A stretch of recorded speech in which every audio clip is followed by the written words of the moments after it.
प्यारे बच्चों, आज हम गणित विषय में चैप्टर नंबर 3 एक्सरसाइज 3.1 संख्याओं के साथ खेलना हल करेंगे। तो सबसे पहले हम क्या है प्रश्न नंबर 1 की तरफ चलते हैं। तो निम्नलिखित संख्याओं के सभी गुणनखंड लिखिए। तो इस चैप्टर में क्या है, एक्सरसाइज 3.1 में मुख्य रूप से आपके दो शब्द के ऊपर क्वेश्चन मिलेंगे। सबसे पहला है गुणनखंड और दूसरा है गुणज।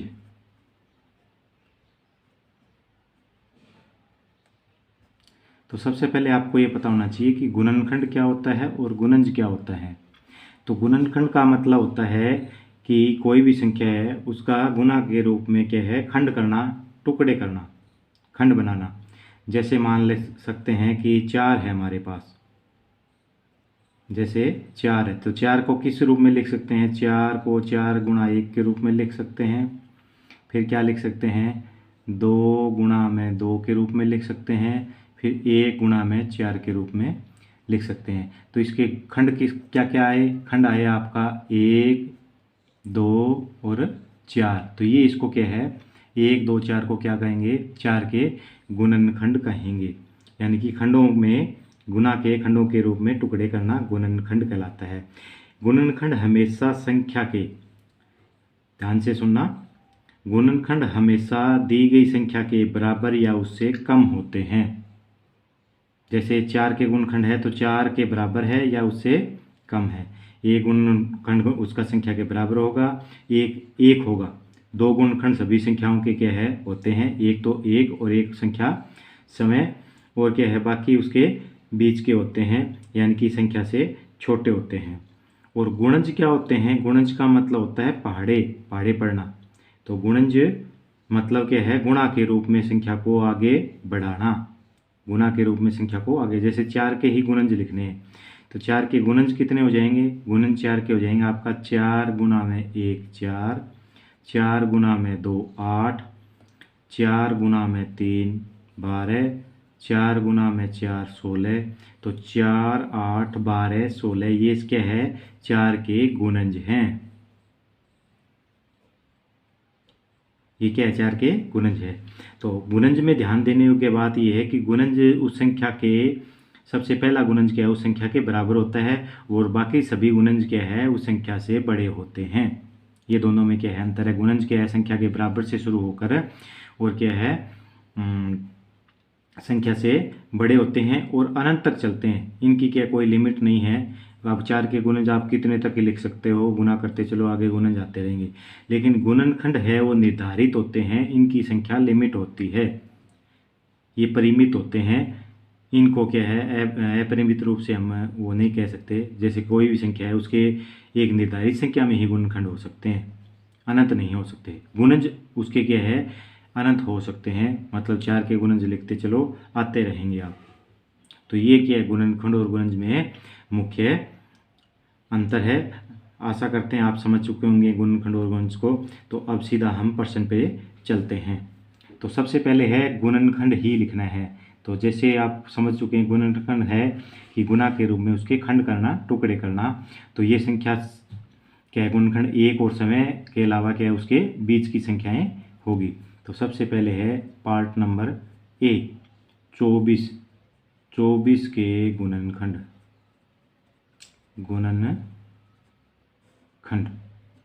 तो सबसे पहले क्या करेंगे, 24 को 24 गुना 1 लिखेंगे तो 24 आ गया। उसके बाद क्या लिखेंगे कि 2 के रूप में लिखेंगे तो बार कितना आ जाएगा, 12 दूनी 24 आ गया। उसके बाद में क्या लिखेंगे कि 3 के रूप में लिखेंगे, 3 से गुणा करेंगे तो कितना आ गया, 8 आ गया। 8 तिये 24 आ गया आपका, 8 तिये 24। उसके बाद में 4 से करके देखो, 4 छीके 24 आ गया आपका। और उसके बाद में 5 के पहाड़े में नहीं आता 24, 5 से भाग करेंगे नहीं होगा। 6 से तो 6 गुणा 4। अब 6 गुणा 4 करेंगे तो यहाँ दोबारा वही रिपीट होने हो जाएंगे, यानी कि क्या है 6 गुणा 4 हो जाएगा। तो यानी कि गुणनखंड तो वही सेम हुए, तो आगे हम इसको रिपीट नहीं करेंगे। तो हमारे गुणनखंड क्या प्राप्त हुए, तो आता है 24 के गुणनखंड। क्या है आपके 24 के गुणनखंड आया? एक तो 24, फिर क्या आया 12, फिर क्या आया 8, फिर क्या आया 6, फिर क्या आया 4, फिर क्या आया 3, फिर क्या आया 2 और फिर क्या आया 1। तो ये सभी क्या है 24 के गुणनखंड है। इन सभी से 24 क्या है विभाजित होता है।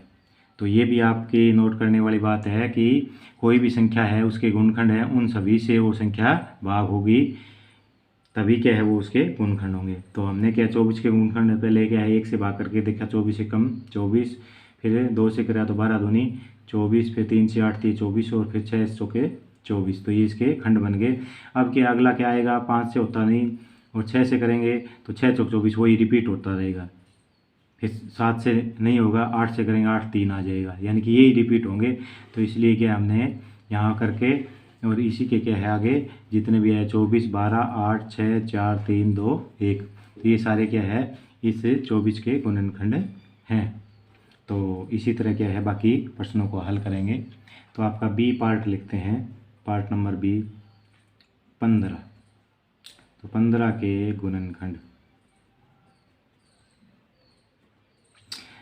तो पहले लिखते हैं 1 गुणा में 15 बराबर कितना आया 15। फिर लिखेंगे 2 से भाग नहीं होता है क्योंकि 2 से भाग करेंगे तो ये विषम अंक है, भाग नहीं होगा। 3 से करेंगे 3 गुणा 5, 5 दिए 15, 4 से नहीं होगा। फिर 5 से वापसी क्या आ जाएगा 5 गुणा 3 आ जाएगा। तो यानी कि क्या हो गए तो अतः 15 के गुणनखंड के आगे 15 के गुणनखंड आपका हो गया 1, 15, नहीं नंबर वार लिखते हैं 1, 3, 5 और 15। 1, 3, 5 और 15। तो क्या है चाहिए उसको उतरते क्रम में लिख लो चाहिए बढ़ते क्रम में लिख दो, नंबर वार लिखो आप ताकि समझने में आसानी रहे। तो 15 के गुणनखंड हो गए 1, 3, 5 और 15। तो अब क्या है अगला पार्ट करते हैं 21। 21 के गुणनखंड। तो 21 को क्या लिख सकते हैं 1 गुना में 21 लिख सकते हैं, 21 एकम 21। दूसरा क्या लिख सकते हैं 2 से नहीं होगा 3 से लिख सकते हैं, 3 गुना 7, 7 दिया 21। 4 से नहीं होगा 5 से नहीं होगा 6 से भी नहीं होगा 7 से हो जाएगा, 7 3 21। तो यही क्या हो गए 7 और 3 आ जाएंगे। तो ये पहले आ चुके हैं तो इसको हम रिपीट नहीं करेंगे। तो लिखेंगे 21 के गुणनखंड। क्या क्या आए आपके 21 के गुणनखंड आए 1, 3, 7 और 21। तो इस प्रकार ये क्या है हम गुणनखंड लिख सकते हैं। आगे डी पार्ट है आपका 27। 27 के गुणनखंड। 27 का क्या लिखेंगे पहले 1 गुना 27, 1 सभी का गुणनखंड होता है बराबर क्या आ गया 27 एकम 27। फिर 2 से नहीं होगा 3 से होगा 3 नीम 27, 9 से गुना करेंगे। 4 से नहीं होगा 5 से नहीं होगा 6 से नहीं होगा 7 से हो जाएगा 7 नीम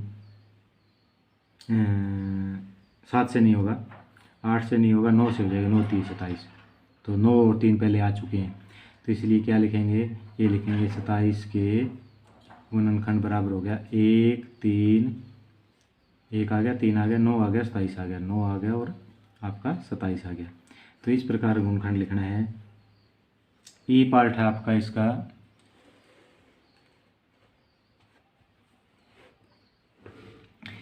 12। 12 के गुणनखंड।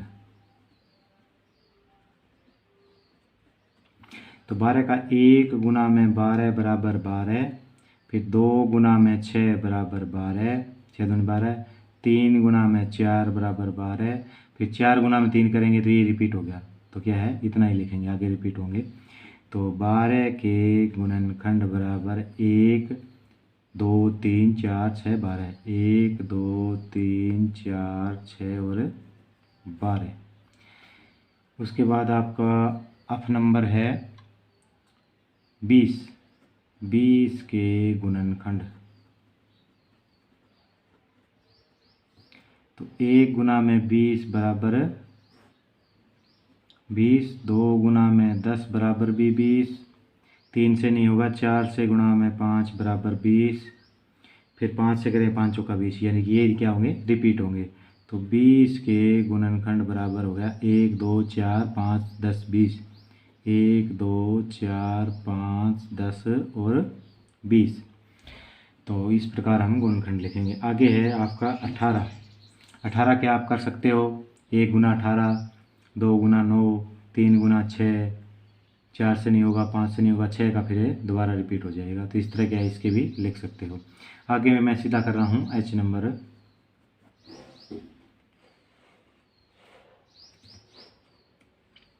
तो H है आपका 23। 23 के गुणनखंड।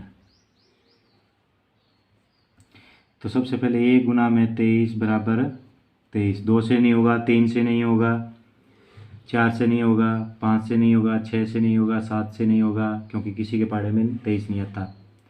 7, 14, 7, 21, 7, 28 आ जाता है 21 के बाद। 8 से नहीं होगा, 9 से नहीं होगा, 10 से नहीं होगा, 11 से नहीं होगा, 12 से नहीं होगा, 13 से नहीं होगा, 14 से नहीं होगा, आगे किसी से नहीं होगा, 23 से होगा, 23 से कम। तो 23 इसमें पहले आ चुका है।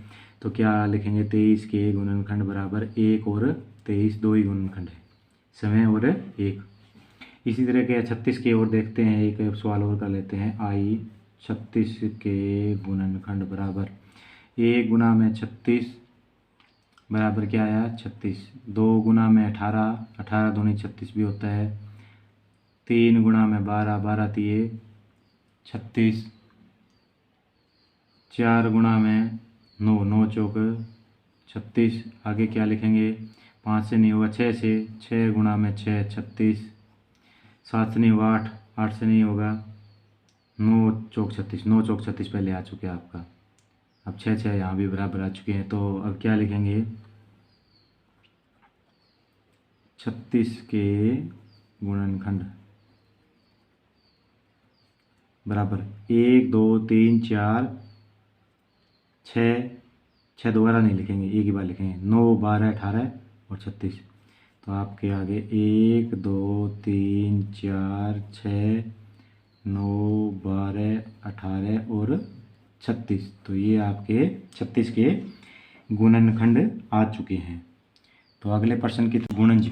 अब की बार गुणज लिखने हैं, मतलब संख्याओं के गुणा रूप लिखने हैं। पहले 5 लिखने हैं, तो 1 से गुणा करो, 2 से करो, 3 से करो, 4 से करो, 5 से करो। पहले 5 गुणज आ जाएंगे। तो ए पार्ट है 5 के गुणज बराबर क्या आ गया, 5 एकम 5, 5 दूनी 10, 5 दिए 15, 5 चौके 20 और 5 5 25। तो सीधा भी लिख सकते हैं या फिर इस रूप में लिख सकते हैं। पहला गुणज आ जाएगा 5 गुणा 1 5, दूसरा आ जाएगा 5 गुणा में 2 10, फिर 5 गुणा में 3 15, 5 गुणा में 4 20 और 5 गुणा में 5 25। तो इस रूप में भी लिख सकते हैं हम। दूसरा आता है 8 के गुणज, फिर 9 के गुणज। तो क्या है, ये आप आराम से कर सकते हैं। मैं तीसरा पार्ट करता हूँ सीधा, 9 के गुणज। तो 9 के गुणज क्या आ जाएगा, पहला 9 गुणा में 1 9, 9 गुणा में 2 18, 9 गुणा में 3 27, 9 गुणा में 4 36, 9 गुणा में 5 45। 5 ही लिखने हैं। तो 9 के गुणज क्या है, 9 के गुणज आए आपके 9 18 27 36 45, ये 5 गुणज आ गए आपके। तो गुणज से आप समझ चुके होंगे। प्रश्न नंबर 3 है आपका स्तंभ 1। ये स्तंभ है 1 और ये स्तंभ है 2। इसमें क्या है, आपको संख्याओं का मिलान करना है। तो 35 है, ये 8 का गुणज है, 7 का गुणज है, 70 का गुणज है, 30 का गुणनखंड है, 50 का गुणनखंड है या 20 का गुणनखंड है। तो 35 के है, ना 20 का गुणनखंड है, ना 50 का गुणनखंड है, ना 30 का गुणनखंड है। 70 का गुणज तो हो ही नहीं सकता क्योंकि 70 से छोटी है। 7 का गुणज है, बिल्कुल है, 8 का नहीं है। 7 का गुणज 7 5 35, 7 के पहाड़े में आता है, 7 5 35 ही आपका मिलान हो जाएगा। दूसरा 15। 15 क्या है, 8 का गुणज नहीं है, 7 का भी नहीं है, 70 का गुणज भी नहीं है, 30 का गुणनखंड है, बिल्कुल है। 15 दूनी 30, 30 के टुकड़े करेंगे तो 15 आता है। उसके बाद में 16। 16 क्या है, 8 का गुणज है, बिल्कुल है। 8 के पहाड़े में 16, 8 दूनी 16, तो 8 का गुणज है। 20 का गुणनखंड है। समय का गुणनखंड होता ही है, और 1 भी होता है। 25 का क्या है, 50 का गुणनखंड है। तो ये मिलान हो गए। ये क्या है, किसी साथ में मैच नहीं होता। तो इस प्रकार के स्तंभ 1 और 2 को हमने, तो 9 के गुणज ज्ञात करना है। 9 के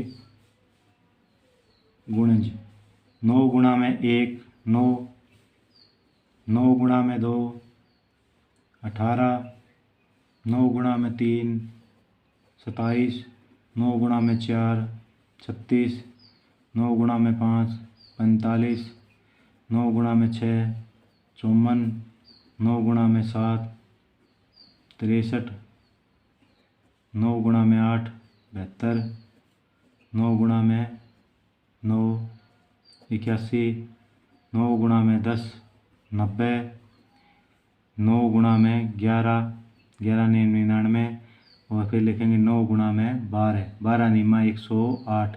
ये हमें नहीं लिखना है, क्यों? क्योंकि 100 से कम, ये 100 से ज़्यादा हो गया। तो यहीं तक लिखोगे आप। तो लिखेंगे कितने आए 9 के गुणज, 9 के गुणज आए आपके 9 18 27, 9 18 27 36 45 54 36 45 54 63 72 81 63 72 81 90 99 90 और 99। 108 क्यों नहीं लिखेंगे? क्योंकि 100 से ज़्यादा है। तो ये क्या, 100 से कम 9 के गुणज है। इसी के साथ आपकी प्रश्नावली 3.1 पूरी हो जाती है। अगले वीडियो में हम नेक्स्ट प्रश्नावली हल करना सीखेंगे। धन्यवाद।